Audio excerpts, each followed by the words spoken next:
এই যে কচু শাক, ভালোই লাগছে, কিন্তু বেশ লাগছে। সকালবেলা চোখে ওষুধ দিয়ে একটু 5 মিনিট শুয়ে থাকার পরে তারপর মনে পড়লো চলো রিয়ার শাড়িটা একটু বার করে দেখি। তো সত্যি কথা বলতে আমার তো মানে বেনারসি বলো বা কোনো ধরনেরই শাড়ি নেই, তো এই শাড়িটা বেশ ভালো, আমার পছন্দ। তো রিয়া বলেছিল দি ভাই যদি ব্লাউজ পিস ভালো হয় তাহলেই বানিও। তো ব্লাউজ পিসে অনেকগুলো পয়সা, তাও আমি বললাম চলো একবার দেখি যে কেমন। তো দেখলাম যে ব্লাউজ পিসটা একদমই প্লেন, এই যে দেখতে পাচ্ছ ওই যে প্লেন জায়গাটা ওটাই ব্লাউজ পিস। তো এত ভালো শাড়ির সাথে মানে প্লেন ব্লাউজ পিস, মানে প্লেন ব্লাউজ পরলে ভালো লাগবে না। তারপরে কি বলো তো বানালাম না, আর ওই কথা ভেবে ছেলের যদি কিনতে পারি বা বরের কিনতে পারি তাহলেই হয়তো পরবো, নাহলে হয়তো পরবো না। কেন বলো তো, আমি তো মা আর আমার একটাই সন্তান, যে এবছর তো কাজের বাজার ভালো না, বরের জামা প্যান্ট কিনতে পারবো কিনা জানি না, যদি কিনতে পারি তাহলে পরবো। শুভ সকাল সবাইকে, সবাই কেমন আছো? আশা করি ভালো আছো, সুস্থ আছো। তোমাদের ভালোবাসায় আজকে একটু কানে ওই যে বেঁধে শুয়েছিলাম কালকে, তো কানের ব্যথাটা একটু কম আছে আর কি। পাশে বাড়ি কাজ হচ্ছে, এখন একটু আওয়াজ কম আছে, তাই ভাবলাম যে চলো একটুখানি তোমাদের সাথে কথা বলে নিই, বুঝেছো?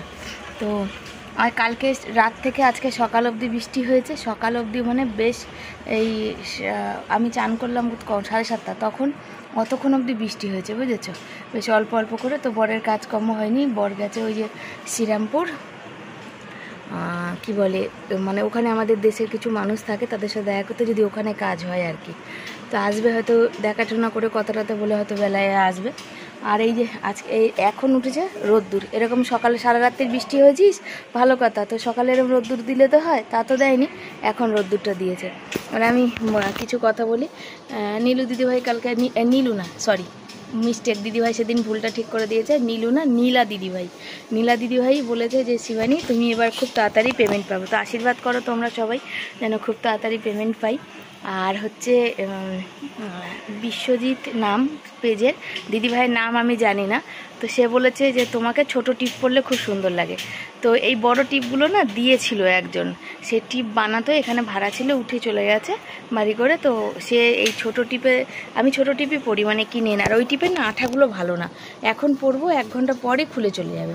তবে এই টিপের আঠা বেশ ভালো, এগুলো সে আগেকার দিনে সেই পিছনে কাগজ লাগানো টিপ হয় না ছোটো ইসে, সেই রকম টিপ। আর হচ্ছে সবাই তোমরা বলেছো শিবানী শাড়ি পরে তোমার খুব সুন্দর লাগছে, তো আজকে আবার শাড়ি পরেই শর্ট করছি। আসলে তেমন শর্ট ভিডিও করব তেমন খুব বেশি শাড়ি বা ভালো শাড়ি, তার সাথে ম্যাচিং ব্লাউজ আর যা আছে সেটা আছে আলমারিতে, বার করতে করতেই অনেক সময় চলে যায়, তো খুব তাড়াহুড়া থাকে। তো শর্ট করতে করতে মানে যেটা হাতের কাছে পাই সেটাই তাড়াতাড়ি পরে শর্ট করে নিই আর কি। তো সত্যি তোমাদের ভালোবাসা এখন একটু হলেও বেশি পাচ্ছি, এরকম ভালোবাসা সবসময় পেতে থাকলে তো হয়তো তাড়াতাড়ি পেমেন্ট পাবো, নীলা দিদিভাইয়ের কথাটাই ঠিক হবে। তো তোমরা আমাকে খুব ভালোবাসো, আমার রান্না বান্না কাজকর্ম দেখতেও ভালোবাসো, তোমরা বলো যে শিবানী তোমার ভিডিও না দেখলে ভালো লাগে না, তো এইটা আমার কাছে অনেক উপরি পাওনা আসল কথা। তো এই রোদ্দুর উঠেছে, তো বর কাজের খোঁজে তো শ্রীরামপুর গেছে, তো আর দেখা যাক কী হচ্ছে। আর পুজো যেহেতু সামনে পড়েছে, বিশ্বকর্মা পুজো, দুর্গা পুজো, সেজন্য এই টাইমটা তো আমাদের খারাপ যায়, কিন্তু এবছর বৃষ্টিতে মনে আরও খারাপ যাচ্ছে। তো অনেকেরই ওখানে নাকি বৃষ্টি হয়েছে, সকালে ননদকে ফোন করলাম, বললো ওদের ওখানে ঝড় হয়েছে, আমাদের এখানেও কালকে ঝড় হয়েছিল, কিন্তু ওই জন্য ভয় লাগছিল আর কি, বুঝেছো? ছেলের তো 8 তারিখে পরীক্ষা, সোমবার, তোমরা সব জানো। তো ছেলে পড়াতে খুব ব্যস্ত, তা আমি যতটুকুনি পারি ততটুকুনি করি। আর এর দিদিভাই ঋষিদা আমাকে কমেন্ট করেছে যে তুমি হচ্ছে বোরোলিং লাগাবে, তাহলে এইটা কমবে। আমি বোরোলিং অনবরত লাগাই, কিন্তু কমছে না, বুঝেছো? লিপস্টিক পরলে সে পাগলদের মতো লাগে, সব মানে ওই যে ওর উপরে পড়ে আর বেরিয়ে যায়, বুঝেছো? তার জন্য পড়ি না, হালকা করে লাগিয়েছি একটু। কেমন দেখো, এই দেখো যেখানে যেখানে জ্বর ঠোসা হয়েছে সেখানে সেখানে বোঝা যাচ্ছে, দেখেছো? এই দেখো, এই দেখো, দেখেছো? তো চলো ঝটপট শর্ট ভিডিও করি। আর আজকে রান্না করব কি, কচু শাক আর সোয়াবিনের তরকারি, সেটাও তোমাদের সাথে শেয়ার করব। বাইরে অনেক রোদ্দুর, দাঁড়িয়ে কথা বলতে পারলাম না, তাই পাখার নিচে আসলাম। আজকাল গরম সহ্য করতে পারছি না, প্রেশারটা বেড়েছে না কমেছে বুঝতে পারছি না, একটু কাজ করলেই হাঁপিয়ে যাচ্ছি। আর আমার মাথাটা কেমন ঘোরাতে লাগছে জানো তো, মানে ভাল লাগছে না, মনে হচ্ছে শুধু শুয়ে থাকি। জামা কাপড়টা কখন বার করেছি, আজকে তো বাজার যাইনি, তো মাঝখানে একটুখানি আরাম পেয়েছি, তো ভাবলাম যে তাড়াতাড়ি করে নেবো। ও মা, যে জামা কাপড় বার করেছি মাথা টাথা ঘুরিয়ে পড়ে যাচ্ছিলাম, তারপরে একটুখানি গা গড়া দিয়েছিলাম, আবার চোখে ওষুধ দেওয়ার পর সেটা দিয়েছিলাম, দিয়ে আবার রিয়ার শাড়িটা একটু বার করলাম যে ব্লাউজ পিস দেখি, তো ব্লাউজ পিস বানানো যাবে না, ফলস পাড়ার পিকোটাই করতে দেবো, তো যাক 2 দিন পর দেবো, এখন ওই জন্য আবার রেখে দিলাম। এখন বেলা 1টা, নিয়ে বসেছি ছাতু আর মুড়ি,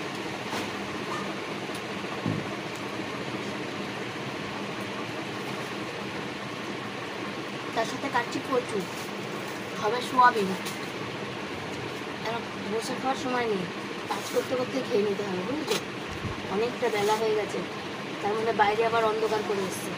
এই রোদ্দুর ছিল, এই অন্ধকার, দুনিয়া জামা কাপড় আছে, তারপর চাল ধোবো, বুঝলো? নাহলে আবার দেরি হয়ে যাবে। চাল ধুতে যাবো, বৃষ্টি এসে গেলে ভিজে যাবো। ছেলে ঠাকুর বাসনটা ধুয়ে আসো, আমি তো ঠাকুর দিচ্ছি না কদিন, ছেলে দিচ্ছে, তারপর ছেলে পড়ছে আসল কথা, ওই জন্য বৃষ্টি এসে গেলে ভিজে যাবে। দেখুন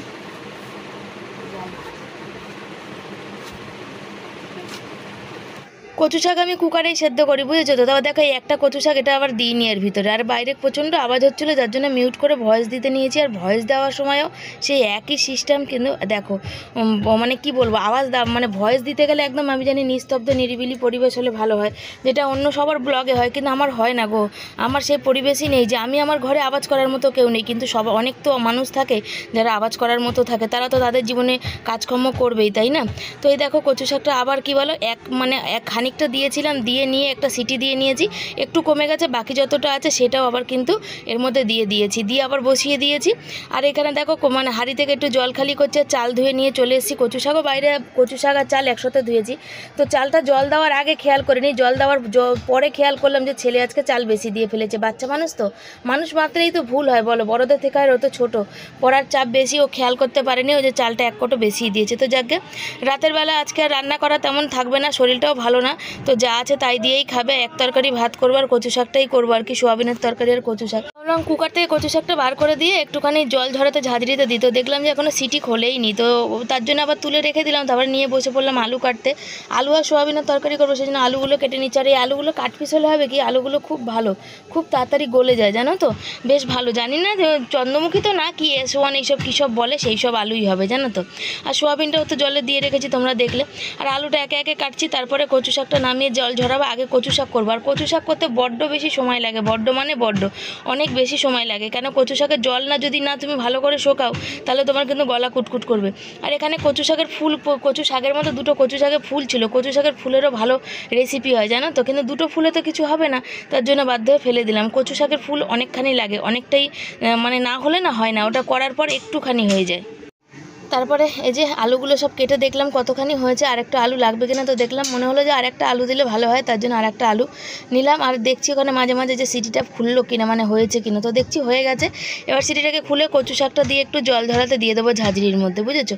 ভালো করে জল ঝরালে না অতটা গ্যাস পড়ে না, কিন্তু ভালো করে জলটা না ঝরলে যদি জল থেকে যায় না, তাহলে গ্যাসটা একটু বেশি লাগে। আর এই যে বললাম দুটো কচু শাকের ফুল আছে, আর এই জায়গাটাও পরিষ্কার করে নেবো, কচু শাক কেটেছি। আর ময়লার দাদা অনেকক্ষণ আগে ময়লা নিয়ে চলে গেছে, তো কচু শাকের এই খোসাগুলো আর নিতে পারবে না। আর এই সোয়াবিনটা তোমাদের বলেছিলাম জলে মানে দিয়েছি, কিন্তু দিইনি গো, ওই যে গ্যাসের উপর বসাচ্ছি বাটি ধরে একটু ভাপানোর জন্যে, আর মানে ভুলে গেছিলাম আর কি, জানো তো, যে আজকাল না শুধু ভুলেই যায়, শরীরটাও বেজায় খারাপ করছে, রান্না করতে হয় তাই একটু আরামের দরকার, কিন্তু আরাম তো শরীরে পাচ্ছে না, আরাম হচ্ছেও না, সারাদিন মানে এত পরিশ্রম হয়ে যাচ্ছে না যে কি বলবো তোমাদের, সত্যি কথা, জানো তো বন্ধুরা। ছেলের সামনে পরীক্ষা, আর আমার কি শরীর খারাপ হয়েছে কি বলবো।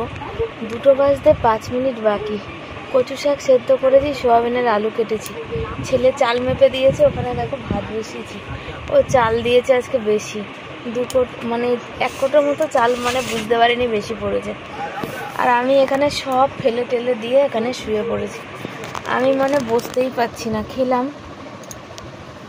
খেয়ে দিয়ে নিয়েছি, তাও শরীরে এত কষ্ট হচ্ছে, নিঃশ্বাস নিতে কষ্ট হচ্ছে, কাজ করলে হাঁপিয়ে আসছি, মনে হয় দম বেরিয়ে যাচ্ছে। দেখো ছেলের সামনে পরীক্ষা, আর আমি যদি এরকম অসুস্থ থাকি কেমন লাগে বলো। আর ছেলেও তো মাকে এরকম দেখে আর ওরও তো ভালো লাগে না। যতবারই ছেলের কিছুদিন, যে গত 2 বছর হচ্ছে, মানে মাধ্যমিক আর 11, এই 2 পরীক্ষার সময় আমার এক জমি জব থেকে এরম হয়েছে, একের পর এক গন্ডগোল, আর ওর মায়ের শরীর খারাপ।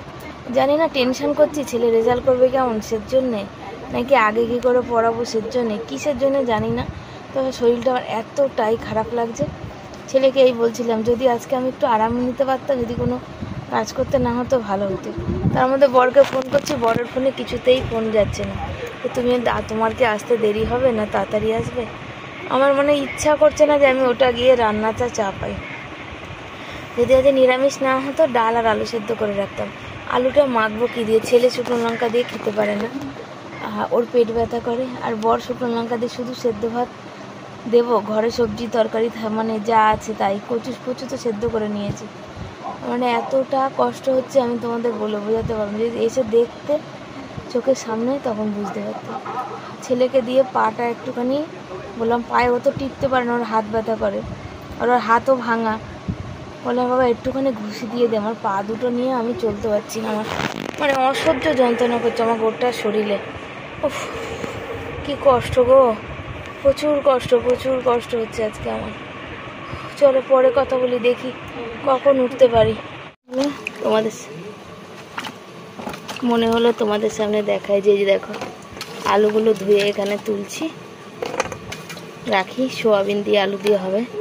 আর উফ আমার আর ভালো লাগছে না। কচু শাকের জল, প্রচুর কষ্ট হচ্ছে, ঘেমে পুরো চান লাগছে, এত গরম লাগছে মনে হচ্ছে। সোয়াবিনগুলো ঠান্ডা হয়ে গেছে, সোয়াবিনগুলো সে একটু ভাপিয়ে নিয়েছিলাম আর কি। এই যে এর মধ্যে দিয়ে কচু শাক কেটেছি, হাতটার অবস্থা দেখো, তাও কচব্রাইট দিয়ে ঘষলাম। এগুলো পরিষ্কার করব। কি হচ্ছে রে বাবা, ক্যামেরাটা যেন কি যেন হচ্ছিল, বন্ধ করে আবার করলাম। আর ছেলে আজকে চাল বেশি নিয়েছে, দেখাচ্ছি দেখো। ও বলছে কি তুমি ভুল বলছো, আমি চাল বেশি নিইনি, তোমাদের দেখাই দেখো। এ বেশি ভাত হয়ে গেলেই না, আমি তো এখন খেতে পারি না ভাত। আমি ভাতটা বেশি খেতাম, বেশি ভালোবাসতাম, 2-3 বার ভাত খেতাম, সেখানে একবারও খাই না। এগুলোকে আবার ঠান্ডা জলে কচলে ধুতে হবে। দাঁড়াও তোমাদের দেখিয়ে নি ভাত। এ দেখো কতদিন ধরে ভাত কম ছিল, আজ দেখতে পাচ্ছ ভাত, এখনো ভাত কত বাকি আছে বলো। আর এই যে কালকে মতো কচু শাক বসিয়েছি এখানে।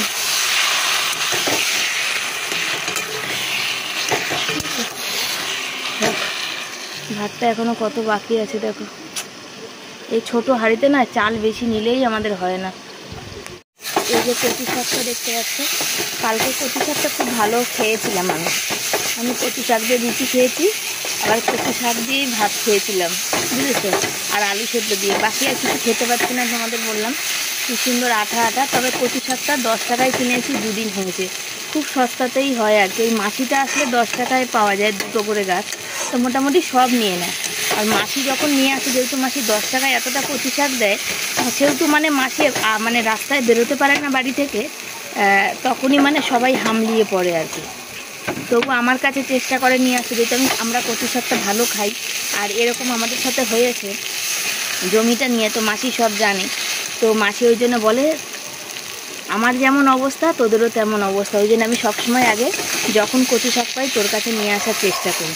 সেই জন্যে এই দেখো, তো 10 টাকার কচু শাকে 2 দিন একটা করে পদ হলো, মানে 5 টাকা পড়লো। এবার রান্না করতে হবে, গ্যাস তো লাগবেই। আর গ্যাসটা কি বলো তো, আমি কুকারে তো সিটি মেরেছি, যার জন্য গ্যাসটাও আমার একটু কম বাঁচে, মানে কম লাগে আর কি, বুঝেছো। তো দারুণ হয়েছে। কাদের খেতে ইচ্ছা করছে চলে আসো। আমি হলুদ এখানে অল্প একটু হলুদ দিয়েছি আর কি, কচু শাকে তো খুব বেশি দিই না, 1 চিমটি মাত্র দিয়েছি। চলো নামিয়ে নিই, দাঁড়াও আগে গ্যাসটা কমাই, নাহলে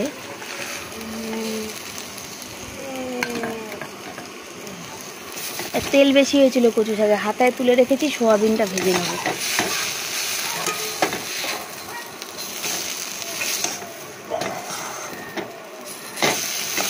পড়েই যাচ্ছে বলো, উঠছে। চলো এটা নামিয়ে নিই। তো কড়াইটা ধুয়ে নিই। এই তেলটা ছিল বললাম না, হাতার তেল দেবো। আর এই যে ভাদ্র মাস, বলে না ভাদ্র মাসে কুকুররা হেভি উৎপাত করে, কি উৎপাত করছে দেখো এখানটা। মানে ঘর থেকে তুমি বেরোতে পারবে না, তোমার মাথা খারাপ করে দেবে আর কি। তা কচুর সাথে চিনি দিয়েছিলাম, তো কড়াইটা ধুয়ে নিলে মনে হয় ভালো হতো। দেখছি কেমন একটা লেগে ব্যাপার হচ্ছে। মিষ্টি কিছু দিলে বৃষ্টিতে না একটু কেমন একটা চিপচিপানি ব্যাপার হয়, তার মধ্যে সোয়াবিন মানে ভাজলে একটুখানি লাগে, সেই কারণে দুটো মিলে একসাথে হয়ে গেছে দেখো তো।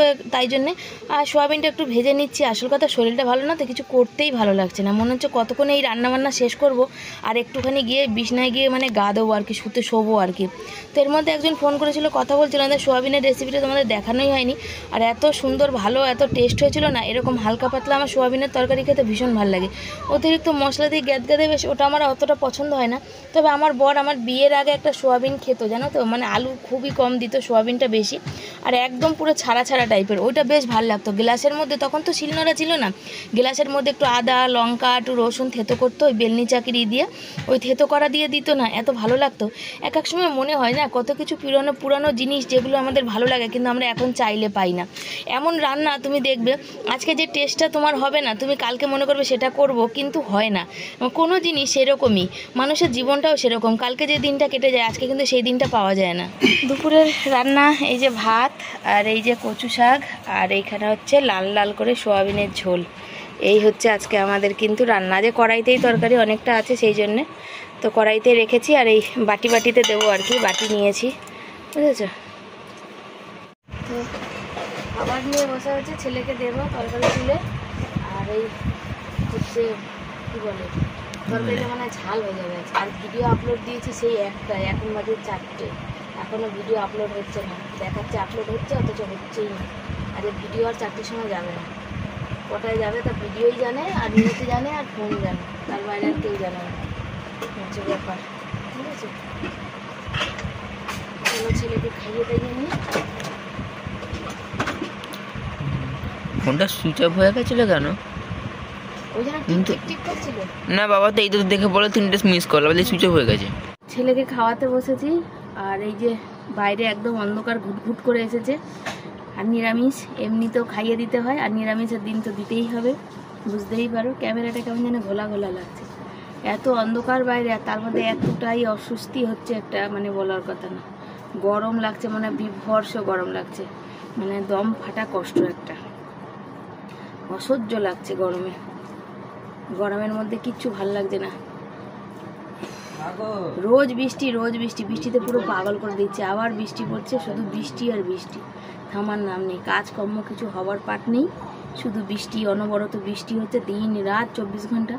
কালকে তো অনেক জায়গায় ঝড় বিদ্যুৎ চমকানো সব হয়েছে, কিন্তু বিচ্ছিরি অবস্থা, তার কোনো মানে নেই আর কি। ছেলে ঘুমাচ্ছে, 6:30 বাজে, ডেকেছি, উঠলে ভালো, নাহলে আমি ছেড়ে দেবো, আজকে ডাকবো না, আমি বলেই দিয়েছি। ওদিকে বর ঘুমাচ্ছে, আজকে বর এখানে যেহেতু শুয়েছে তাই বরকে সেজন্য আর এখন ডাকবো না ভাবছি। তার কারণ হচ্ছে বরের শরীরটা একদমই ভালো না, আর সারাদিন আজকে অনেক জায়গায় ঘোরাঘুরি করেছে তোমরা জানো, এসছেও অনেক দেরি করে, তার জন্য আজকে ভাবছি ওকে ডাকবো না, চাও খাবো না। আর এই যে আমি গলার মধ্যে এটা পেঁচিয়ে রেখেছি, কেন আমার কানে ব্যথা করে, পাখার হাওয়া ঠান্ডা গেলে মশারি খাটিয়ে শুয়েছি আমরা, কেন এখন বর্ষার দিন বড় বড় মশা, পাখাতেও মানে না জানো তো। আর ছেলেকে তুলে দিয়েছি, আর ছেলের কি বলো ভীষণ ঘুম কাতুরে, ওর এত ঘুম পায় যে বলার কথা না, ভীষণ ঘুমাতে ভালোবাসে। তো আমাদের এই শ্বশুরবাড়ির বংশটাই এরকম, এত প্রচুর ঘুমাতে ভালোবাসে। আর মুখটা দেখতে পাচ্ছ তোমাদের, সেটাই দেখালাম যে ভালো লাগছে না আর কি, কেমন কেমন একটা বেশ ব্যাপার লাগছে। তো এখানে কথাই বলছিলাম তোমাদের সাথে, তারপর বললাম চলো না এমনিই তারপরে করি। আর এই কানের মধ্যে দেখতে পাচ্ছ আমার না বাঁ কানটা বেশি সমস্যা করে, বাঁ কানেই বেশি প্রবলেম, ডান কানটা কোনো ব্যাপার নেই, বাঁ কানটা কেমন ভারী ভারী ঝাঁপ ধরা। তো বরকে বলছিলাম কোথায় কানের ডাক্তার আছে, একটু আমাকে কানের ডাক্তার, অনেক দিন ধরে এটা হচ্ছে, আর ভিতরে কটকট করে ব্যথা করে, এরকম একটা কষ্ট।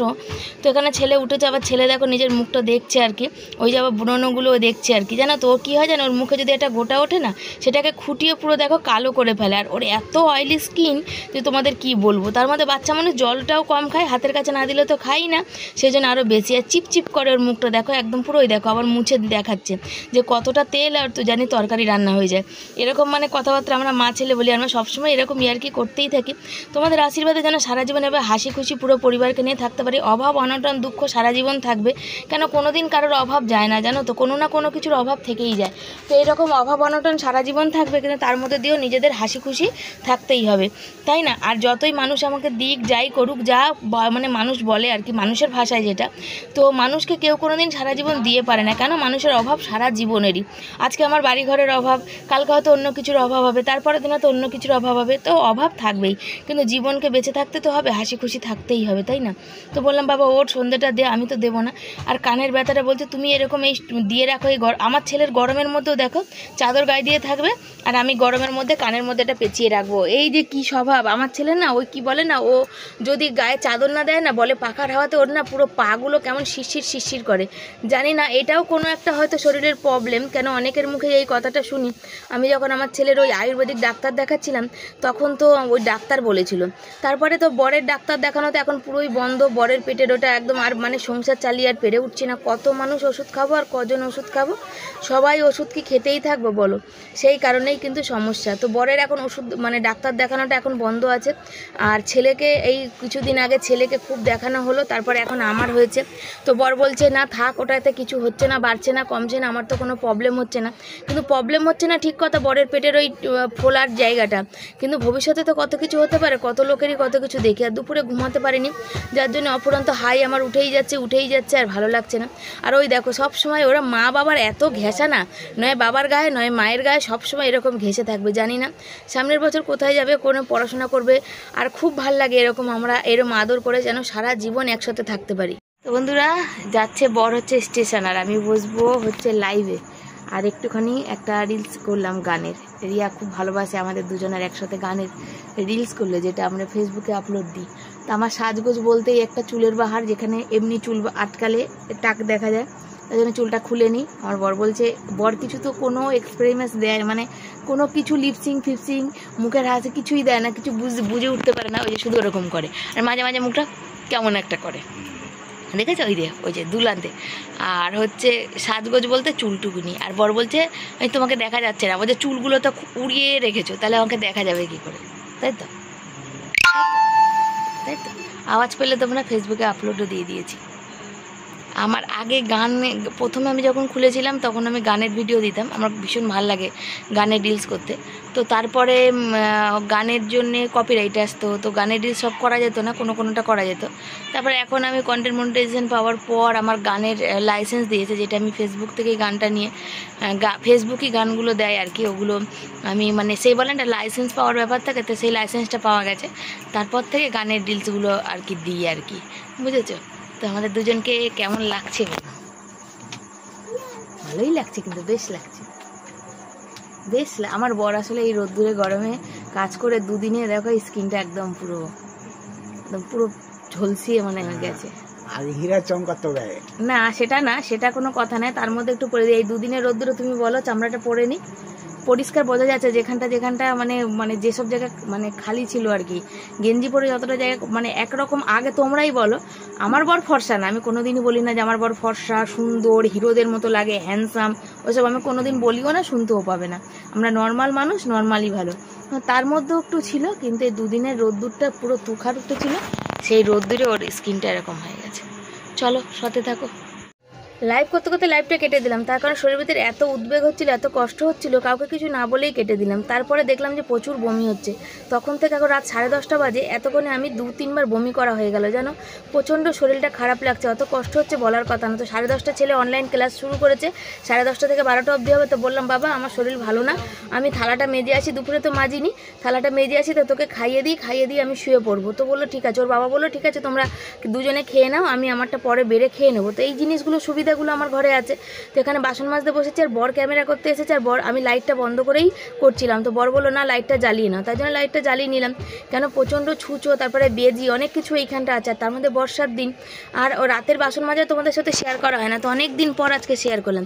তারপরে এই যে ছেলে দেখো ছেলের হেডফোন খারাপ হয়ে গেছে, একটা হেডফোনই চলছে, বা কানেরটাই চলছে, ডান কানেরটা চলছে না। তো ছেলে বলছিল মা অনলাইন ক্লাস তো এখন প্রচুর হয়, তো একটা হেডফোন কিনে দেবে। আমি এখন এই মুহূর্তে তো আমার পক্ষে সম্ভব না, সেই কথাই এখানে হচ্ছিল। আর ওই যে বরের থালাটা বেড়েছি, বর পরে খাবার, ছেলে এই যে ক্লাস করছে, যেহেতু অঙ্কর ক্লাস হচ্ছে, স্যার দেখাচ্ছে পুরানো রিভিশন অঙ্কগুলো, যেগুলো বলেছিল স্যার যেগুলো যা ডাউট হবে সেগুলো স্যারকে পাঠাতে, স্যার এগুলো অনলাইন ক্লাস করে দেখিয়ে দেবে। তো আজকেই লাস্ট ক্লাস ছিল অনলাইন, অনেকেরই মানে ওটা আমার ছেলের প্রবলেম ছিল না অঙ্কগুলো, কিন্তু অন্য বাচ্চার তো ছিল, তবুও দেখাচ্ছিল, তাই দেখে নিল। আর ভাত বরের একদম ভাল লাগে না, দেখো বরের মুখটা দেখো, দেখতেই পাচ্ছ। তো বর বলো তুমি খেয়ে নাও, না আমি খাবো না, আমি খেলে দুটো জল আর নুন দিয়ে দুটো খাবো। ছেলে অনলাইন ক্লাস করছে, আর আমি ওকে ওইদিকে কোনায় পাঠিয়ে দিয়ে এখানে শুয়েছি। আর বড়মশাইকে সাইকেল তুলছে আর কানে বেঁধে নিয়েছি, ব্যথা করছে আর শরীরটা একদম দিচ্ছে না। ভাগ্যিস আজকে ছেলে চাল ভুল করে বেশি নিয়ে নিয়েছিল, তাই ভাত হয়ে গেছে। রাতে রুটি করিনি, রুটি করতে হয়নি। আর বর ভাত খেয়েছে, আমি ভাত খেয়েছি। আমার সোয়াবিন খাওয়া বারণ, তাও আমি সোয়াবিন দিয়ে একগাল ভাত খেয়েছি। বমি করেছি তো কয়েকবার, গলা টলা সব জ্বালা করছে, বুঝেছো? একদম ভালো লাগছে না, এতটা শরীর খারাপ লাগছে বলে বোঝাতে পারবো না। কালকে রেল বাজার যাওয়ার আছে, আজ এত শরীর খারাপ হলে কি করে চলবে বলো? তাই ছেলেরও পেটে ব্যথা করছে বাঁদিকে। ছেলেকে বললাম যখন আমাদের ঘরে কারো শরীর খারাপ হয় তখন সবার একসাথে শরীর খারাপ হয়, এই হচ্ছে ব্যাপার। তো চলো, আর কথা বলতে পারছি না। ভেবেছিলাম ভিডিওটা শেষ করব না, শুয়ে পড়বো, আবার শেষ করতে নিলাম। তো সবাই চলো, tata, bye bye, good night. সব ভালো থেকো, সুস্থ থেকো। পরের দিন আবার দেখা হবে যদি শরীর সুস্থ থাকে। আর শুধু বমি পাচ্ছে, গা গুলাচ্ছে, বমি পাচ্ছে আমার, আর ভালো লাগছে না। কেন এরকম হলো আমি জানি না। আমি কতদিন ধরে আমি কোনো তেল মশলা ঝাল কিচ্ছু খাই না, বাইরের খাবার খাই না যে গ্যাস অম্বল হবে বা কিছু।